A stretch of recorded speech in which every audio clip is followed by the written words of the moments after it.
those. Welcome to Happiness in the City. This is Barbara, and it is just wonderful to connect with you as we focus on good things, noble things, happy things. It's very important for us to understand how important it is to know this dimension of our lives. There's a lot of talk about liberty and right to liberty, right to life, but very little talk about right to pursue happiness. So there's a lot of need for that. And today I'll continue reflections on words of King David from the famous Psalms. You can read them online in the Bible. It's really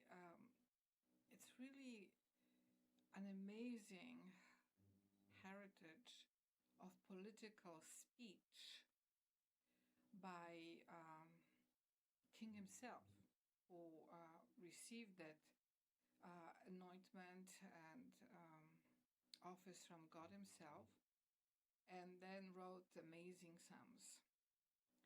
So today we are continuing our reflections on Psalm 73, and it is a very difficult psalm because it shows King's understanding of two different images of prosperity. One is prosperity of the riches and those who are far away from God, and a form of functioning in the world that is covered in all kinds of lofty speech, but also a lot of violence. This is a very difficult psalm because before the king realizes that there's something missing in his political understanding, he is very envious of that kind of wealth and that kind of activities of people.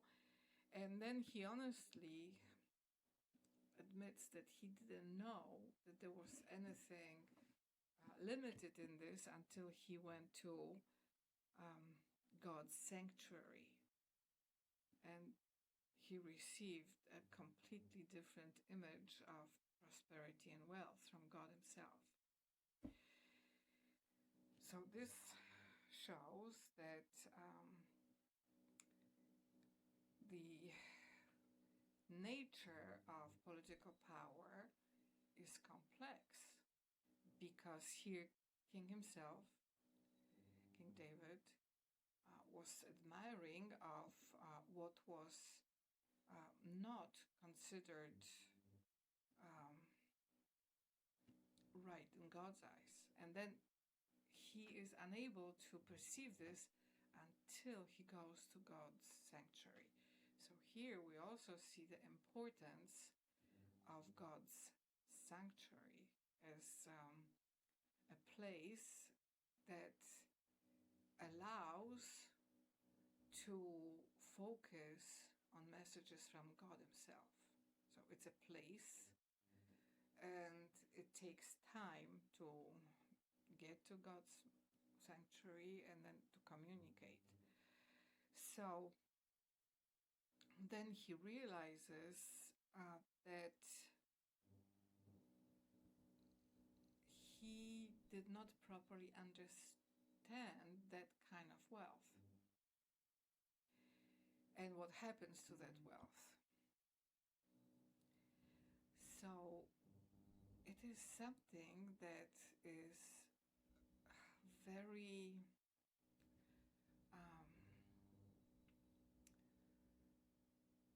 in a way shocking to me, because the way I grew up is that in centuries, that question of wealth was pretty much ignored. And it was in the hands of a theistic economy. And I grew up believing that it was all good, except limits on liberty from the way the authorities were ruling people. But here we see that wealth without counsel and presence of God will not end well. So even if it is good, even if it brings good results, the end is not good, because it ends in destruction. And King David realizes this not because of his own thoughts, but because he is able to receive counsel from the Lord. So for me, this is big transformation, because I realize that God is ready to give counsel on wealth. It is different than counsel of foolishness, but it is counsel that concerns wealth. So why is it that I never did that? Because I did not have the understanding that it is possible, it is desirable, and God is just waiting for us to ask Him about this. And that the place for this is God's sanctuary. The way I grew up was that the place for learning economics, finance, business is in the library from books.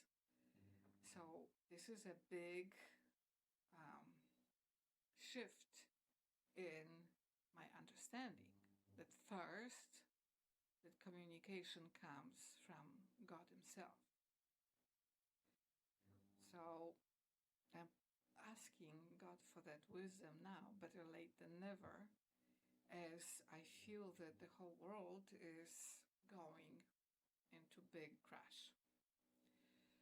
And I think that I encourage you to search for that wisdom, because we are dealing with image of wealth that now reached all countries in the world, that is completely separate from God. So how to have the image of wealth that includes God? I don't know, but I'm asking God for that revelation, because I think that this is what will bring peace and true prosperity for mankind today. There is just no other alternative. Things went too much into violence, all kinds of legal systems don't know how to deal with this. They have also pretty much devoid of God's presence in the way they create rules and regulations. Banks are shaking. The world is hit by cryptocurrency systems, but they are disconnected from capital and labor and land and identities and houses, so they are not ending well either. And when you look at the conversations between government members, there seems to be a loss of words for what to do. So this is a situation that King David describes in Psalm 73 as the end of foolish foolishness, and how to bring this new prosperity in time. The good thing is that I know that it's possible because God showed this image of wealth to King David himself. So I asked God for it. I'd like to know that. I'd like to have that political economy of wealth that includes sourcing from God's counsel, and that is shaped by God's counsel. So here, King David very definitely states that thou shalt guide me with thy counsel, and afterward receive me to glory. So glory here is connected with God's counsel.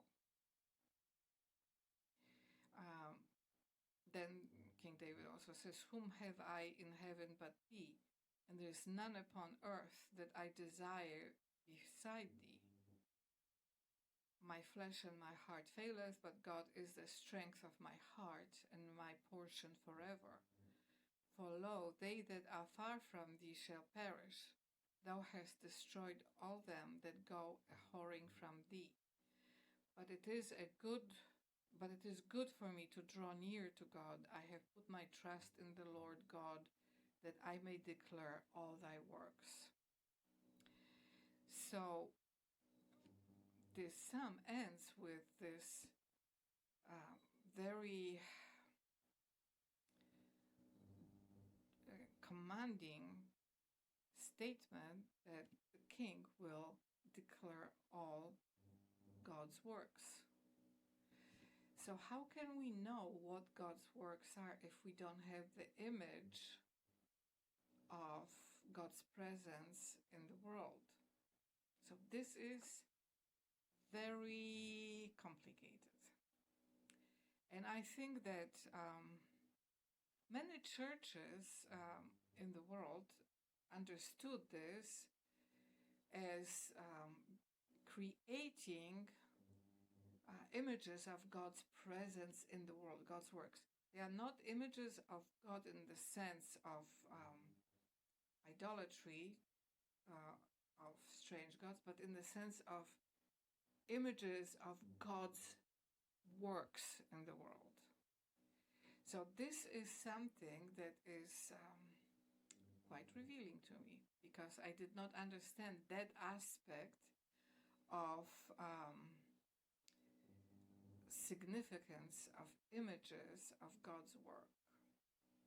Now, if we don't have those images, then there's only the alternative, the images of foolishness.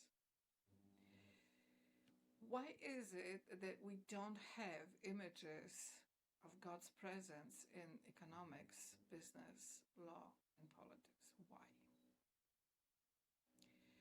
I wasn't aware of it until I got this knowledge that I don't have, and that is knowledge of God's presence in wealth. So we have to understand in our political and economic and financial conversations that there's something missing in the way the image of wealth is functioning today in the world. And I'm just searching for God's counsel on that. So I don't know what the way of Him revealing that divine knowledge will be, but we need it before total destruction of what we have today, before it ends, because it has no presence of heaven in it. So I think that leaders should follow me on that. They should ask God for His knowledge and His counsel on how to take the currently warring countries from this pathway of total destruction. Because the way that current financial and economic and military things are developing is not going to end well. And there is no alternative. So that's what I'm asking God for, and asking you to ask Him too, for His counsel on this and to give us His knowledge on that.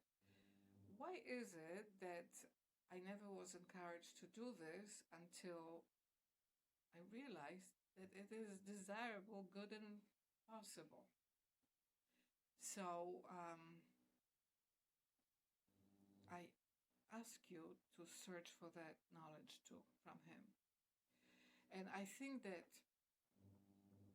this is opening up our hearts and our speech to ways that will bring beautiful connections between all people of the earth. I really believe that there is something powerful in recognizing God's presence in wealth creation, and that is something that concerns all people all over the world. We have to participate in labor, we participate in capital benefits, government programs. We have all of that wealth created that without divine intervention will end up in destruction. But we have that pathway to God, and to ask Him how to solve the governmental problems, how to bring in peaceful connections between different armies, how to know the right measure of daily life and defense, how to have those measures developed through His counsel. And I think that His answers would bring us not only peace, but also vision of beauty and future that is not covered by violence. How different it is from the way we typically deal today with conflict. We blame somebody, our neighbors or other countries. We blame politicians. This spiral of blame, and when we turn to God, we are able to go higher than focusing our vision on problems. We become like students at Divine University. He is our teacher. He is God who created us, who loves us, and He understands matters of economics, wealth, prosperity, and our daily life. So I think that we are at that moment in the world where this is what will open the door to seriously welcoming God's image in economics, business, money, and military. And also will open the door to teach security how to function in the image of the Lord. And I think that when this knowledge starts coming to us, entire countries will get transformed. It's like being in a forest in which trees are dying versus entering a forest in which all trees are healthy and happy. So I think that as we are entering this amazing week, 250 years anniversary of the United States of America, we can ask God for another 250 years of the same United States of America in the image of the Lord. And I think that that is what will bring beautiful vision to all dwellers of this amazing land, that we can receive counsel, we as people, we can receive counsel from the Lord and knowledge from the Lord how to create prosperity within the image that He provides. I don't know how He will answer it, but I already know in my heart that He wants to do it. He loves America. And I think that when we see how it started as a very small territory, and now it's this huge empire that is influencing also countries of the whole world.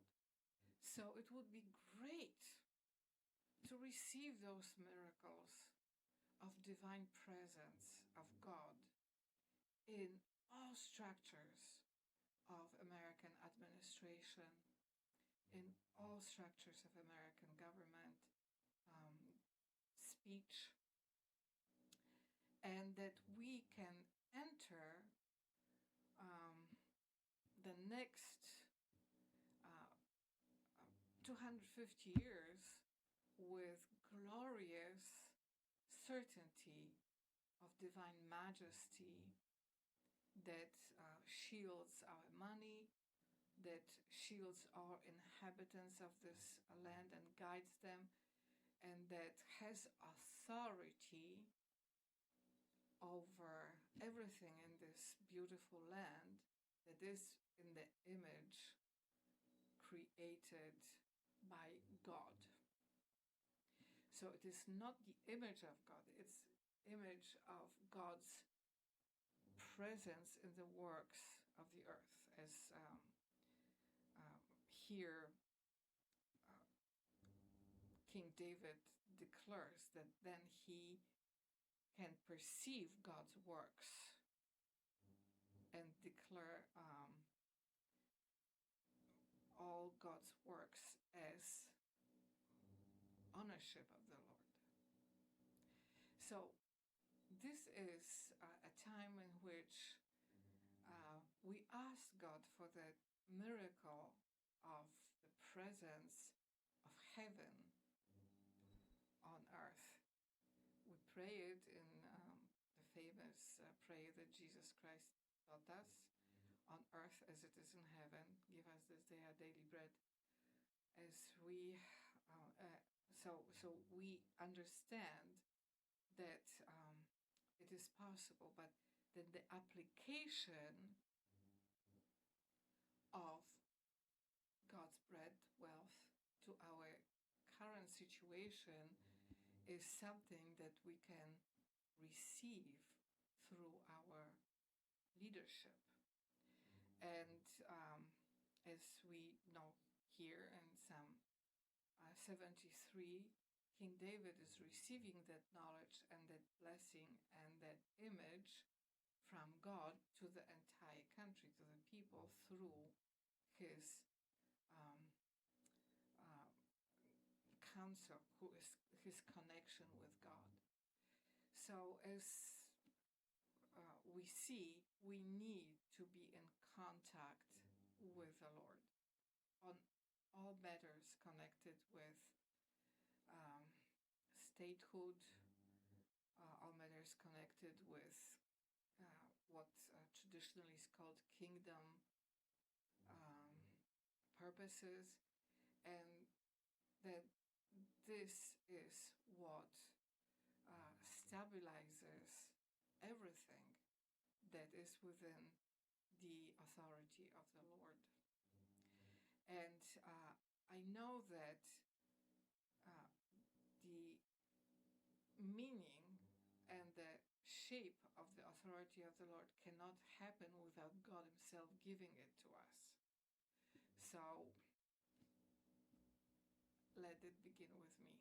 Let this beautiful revelation of divine authority, power, and beauty will come to America through me and give us sacred light of love and prosperity, liberty, and life that will take us into the future in ways that are beautiful, virtuous, and filled with goodness and clarity of the Lord. That's what I wish to the United States of America, to all of us here, and to the whole world, so that we continue this amazing journey of life in the presence of the Lord, that we know that He is the only one in heaven who can reach us and shape us and develop image